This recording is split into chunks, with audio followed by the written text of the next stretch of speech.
späten November haben wir in La Rochelle die Gelegenheit, das neue Flaggschiff, die Nautitec 48, zu besichtigen, zu dokumentieren und zu segeln. Bei frischem Wind. Wir erwarten 20 bis 30 Knoten Wind vor La Rochelle und wir sind sehr gespannt, wie das neue Flaggschiff sich da bewährt.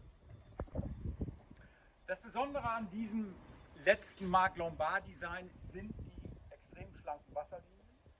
Dennoch das mit den Hardshines aufgestellte breite Deck, das heißt wir haben Flaschdeckluken, große Innenräume, tatsächlich komfortablen Ringsumblick durch die beibehaltenen Steuerpositionen, das klassische Schwarz-Weiß-Layout jetzt. Also es gibt eine Menge zu entdecken und wir gehen mal an Bord.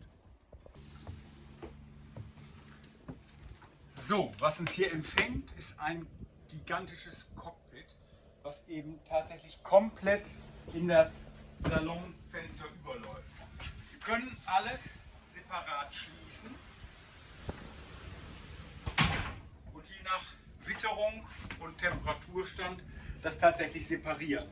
Wobei das gesamte Cockpit, wie man hier sieht, auch geschlossen ist. Also die sogenannte Kuchenbude umschließt das Cockpit komplett und das Cockpit ist bei diesem Schiff nicht, mit Heizung versehbar. Das heißt, man kann wirklich auch in nordischen Breiten das Schiff ganzjährig im gesamten Lebensbereich Cockpit und Salon nutzen. Okay, wir haben also hier den komplett mit Sitzgelegenheiten umringten Salon, großen Salontisch, der sich also durch die Klappung zu einer großen Tafel zusammenfallen lässt. Die Tische sind alle absenkbar, das heißt, ich kann nicht nur eine große Tafel hier generieren, sondern auch das komplett absenken und nochmal eine große Liegefläche hier haben. Unter allen Sitzen habe ich dann Stauräume.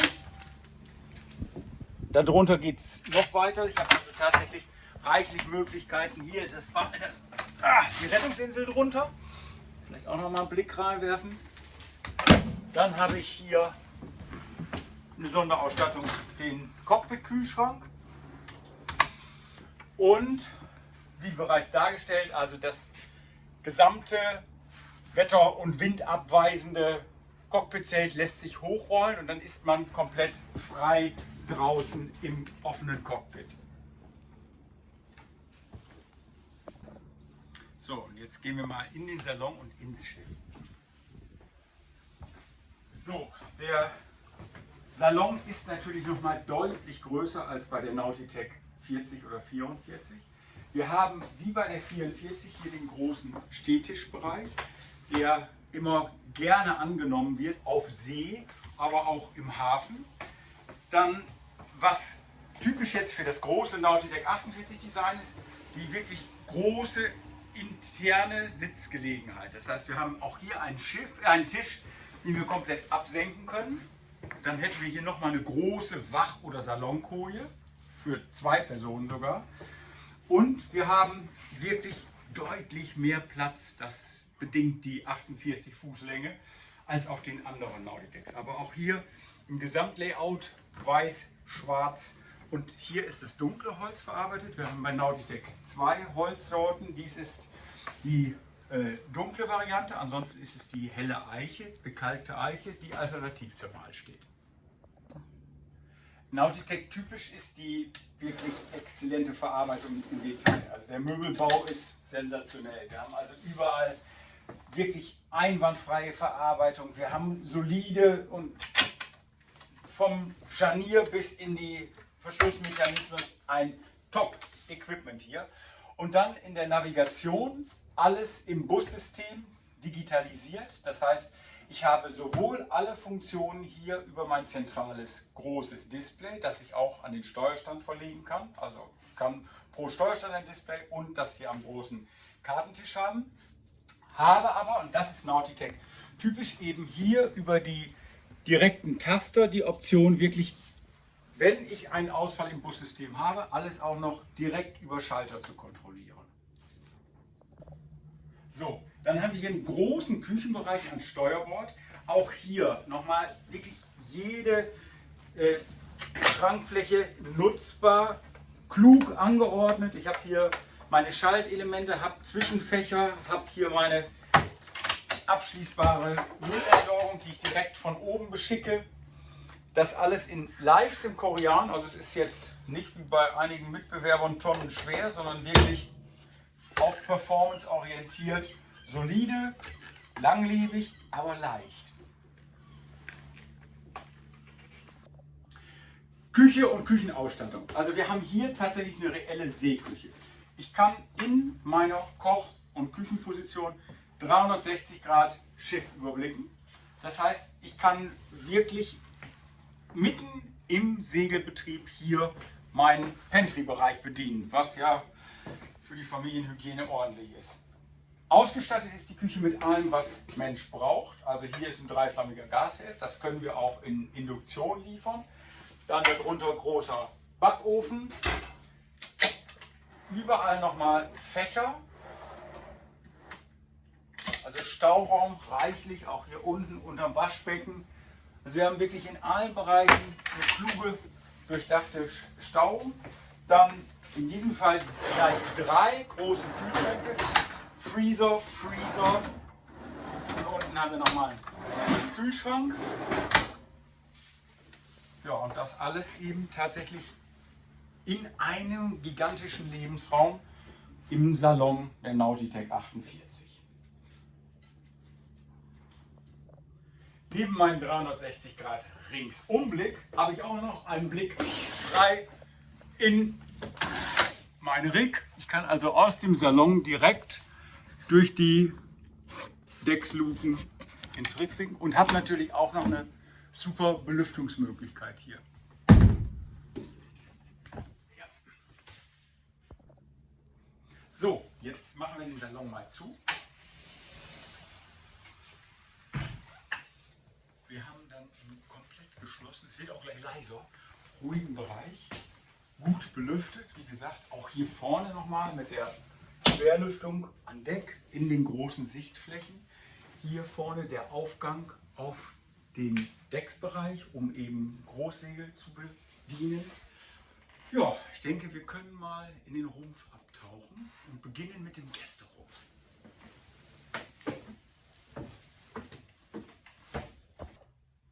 So, jetzt sind wir im Steuerbord Gästerumpf, der im zentralen Bereich WC und Bad-Duscheinheit hat, separiert also. Wir haben eine Toilette und eine Dusche mit Badeinheit.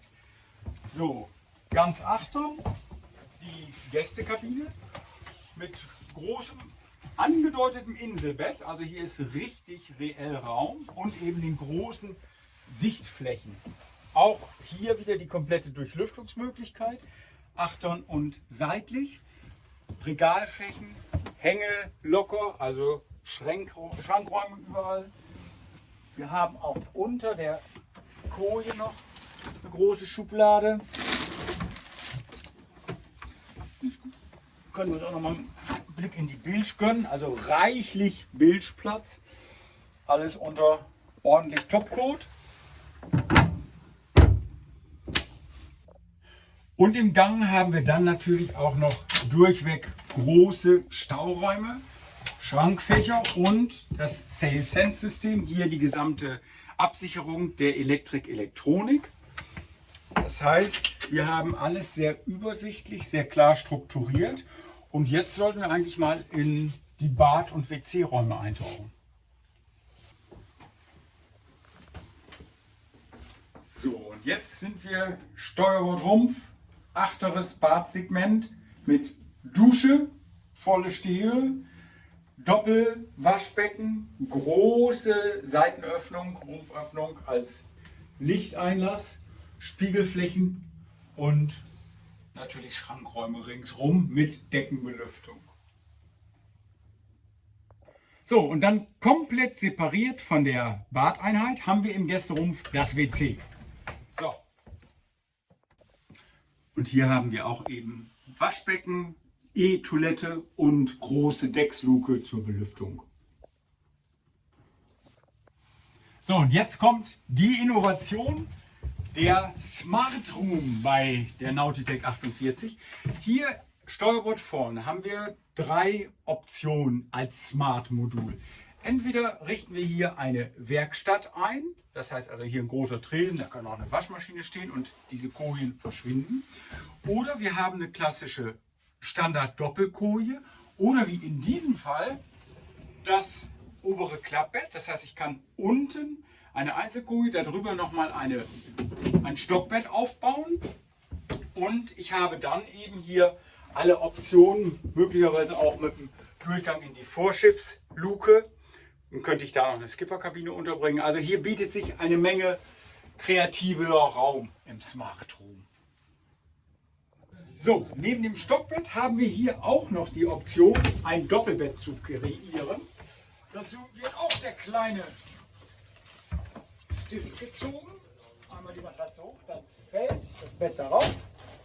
Zack, und ich habe wieder eine Liegefläche, auch hier 1,90 x 1,20. Das heißt, das ist ein reelles Bett mit der Option noch ein weiteres Stockbett darüber zu haben. So, das Erfreuliche bei dem Nautitec 48 Design in diesem wirklich breiten, komfortablen Niedergang, wo man sich nicht die Füße bricht, ist, dass das dahinterliegende Escape Hatch gut erreichbar und nicht wie bei anderen Schiffen erst mit dem Nothammer zerschlagen werden muss, sondern wirklich zu öffnen ist. Das heißt, ich habe auch am Ankerplatz noch die Möglichkeit, hier eine Belüftung über der kühlen Wasseroberfläche zuzulegen. Okay, jetzt Backbordrumpf, Eigner-Segment. Hier haben wir die klassische Aufteilung, große Doppelkoje Achtern. Wieder das angedeutete Inselbett mit reichlich Licht. Also hier hat Nautitec wirklich große Lichtflanken. Dann sowohl Achtern, der Blick auf die Steuerstände mit Luke, Belüftung, hier nochmal eine Deckenlüftung, Seitenlüftung, nochmal eine Deckenlüftung über dem Schreibtisch. Also ein Bereich, der auch aufgrund der Hardshines und der Ausstellung der Rümpfe über der Wasserlinie richtig groß ist. Also hier ist wirklich Raum. So, und dann haben wir im Eignerrumpf auch noch den komplett abgeschlossenen Arbeitsbereich. Das heißt also, ich habe meine Leselampe, ich habe hier Laptopplatz, Schubladenschrank mit reeller Tiefe. Also hier ist wirklich die Möglichkeit, auch in Ruhe einen Arbeitsplatz im Rumpf einzurichten. Und jetzt gehen wir im Backbord-Eignerrumpf nach vorn in den Badbereich. So, auch hier wieder echt charmant das dunkle Holz im Kontrast zu den weißen Koreanflächen, Doppelwaschbecken, solide Beschläge, also wirklich alles auch in einer hervorragenden Qualität ausgeführt. Großes Duschbad, also hier kann man reell duschen mit Rain Shower. Also das sind ja Liebhabereien, die Nautitec hier eingeführt hat. Große lichtdurchflutete Außenhaut wieder und natürlich großes Decksloop zur Belüftung. So, wir befinden uns auf der Baunummer 1 der Nautitec 48. Das, was wir uns hier noch dazu vorstellen dürfen, sind die beiden Spiegeltüren. Die sind noch nicht installiert. Man schaut also nicht direkt in die Regale, sondern sie befinden sich hinter den Spiegeltüren. Hinter dem großen Badbereich in der Nautitec 48 Backbordrumpf haben wir komplett separiert die WC-Zelle. So, und die Toilette auch hier im Backbordrumpf ist baugleich wie an Steuerbordseite mit kleinem Waschbecken und dann einer Elektrotoilette und externer Belüftung natürlich. So, und das ist einer der großen Vorzüge der Nautitec Katamarane. Wir haben eine super Steuerposition mit freiem Blick auf das Rig an beiden Seiten. Wir haben freien Blick übers Deck. Wir haben eine Position, die uns ermöglicht, wirklich bei jedem Wind und Wetter Spray geschützt das Schiff zu steuern. Und wir haben an den Steuerständen alle Optionen der Bedienung. Das heißt hier Doppelmaschinenanlage mit Einhandbedienung, Autopilot, meine gesamten Wind, Speed, Log Angaben, Autopilot. Dann haben wir hier das große Display, was über unser Bussystem letztlich alle Systeme hier zusammenführt. Chartplotter, Tankstände, Lichterführung, all das ist hier tatsächlich in dem Kombi-Instrument vereint. So, dann haben wir hier tatsächlich die große Elektrowinch, über die wir all die hier direkt im Cockpit am Steuerstand einlaufenden Schoten, Fallen und Steuerleinen bedienen können. Zusätzliche Winch für den Traveler und die Großschot, hier beidseitig. Das heißt also sowohl an Steuerbord habe ich eine Elektrowinch als an Backbord, mit der ich Traveler und dann letztlich die Großschot bediene. So, jetzt sind wir am Heck der Nautitec 48 und da verstecken sich die beiden großen Volvo Diesel. Steuerbordseitig sieht das so aus. Wir haben also reichlich Platz. Wir können weitere Aggregate, Generator, Wassermacher, was auch immer noch gewünscht ist, hier noch installieren, Tauchkompressor, und sehen dann vorne den großen, komplett gut zugänglichen Volvo. Jetzt sind wir im Steuerbord-Motorraum der Nautitec 48. Achtern sehen wir gut zugänglich den Ruderquadranten und die Drahtseilsteuerung. Das heißt, ich habe wirklich ein direktes Rudergefühl. Weiter vorne dann der große Volvo Einbaudiesel und davor platziert nochmals der Generator. Es ist also komplett nutzbar, dieser große Maschinenraum. Wir haben reichlich Platz, alles sehr ordentlich verlegt. Die gesamten Flächen unter Topcoat, also das Schiff ist wirklich lupenrein. So, und jetzt gehen wir vom Steuerort, Steuerstand, quer rüber an den Backbordsteuerstand. Hier habe ich die gleiche Konfiguration. Hier auf diesem Schiff, Bau Nummer 1, noch keine Doppelhebelsteuerung. Das heißt, ich kann auch im Motortelegraphen tatsächlich auf beide Steuerstände setzen. Ansonsten sind die komplett gleich ausgestattet. Ich habe auch hier wieder eine große E-Winch für meine zusätzlichen Ref- und Steuerleinen und hier eine weitere E-Winch für die Großschot und den Traveler. Jetzt kommt der Decksrundgang auf der Nautitec 48. Hier auch klare Linien, großes Salon-Bimini-Dach, komplett begehbar, wirklich bis zum Baumende kann ich hier mein Großsegel bedienen. Ich habe eine komplette UV, also PV-Eindeckung. Wir haben alle Leinen, die vom Mast kommen, direkt über Deck geführt, über diese großen Rollenblöcke an die Steuerposition. 48 Fuß bedeuten tatsächlich bei Nautitec auch ein gewaltiges Vordeck. Das heißt, wir haben wirklich ein riesen Trampolin mit ordentlich Decksflächen noch dazu und den üblichen Stauräumen direkt vor dem Salonbereich. Jetzt kommen wir zu den großen Vorschiffsluken, die wirklich reichlich Stauraum bieten. Im hinteren Bereich in der zentralen Position unter dem Mast haben wir die großen Frischwassertanks. Dann direkt daneben zugänglich die elektrische Quick-Anker-Winch und den gesamten Vorbeam, den wir auch im Bereich des Ankerbereichs noch öffnen können. So, ich sitze jetzt auf dem klassischen Sweden Balcony, direkt neben der Dynema-Reling, den wirklich fashion neuen Klamm, die also aufgerichtet Trossen halten und ansonsten einfach keinen Leinenfang darstellen.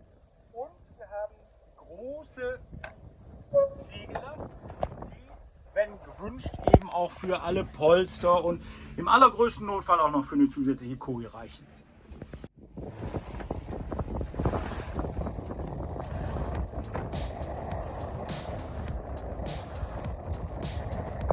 So, jetzt sind wir unterwegs. Wir sind ziemlich begeistert von den Segelleistungen dieser neuen 48er. Wir haben aber auch besondere Bedingungen. Wir sind also vor La Rochelle jetzt 20 bis 25 Knoten wahrer Wind. Wir segeln mit ungerefftem Großsegel und der Selbstwendefock um die 9 bis 10 Knoten hoch am Wind. Haben jetzt gerade die erste Wende mal hinter uns und das macht einen riesen Spaß.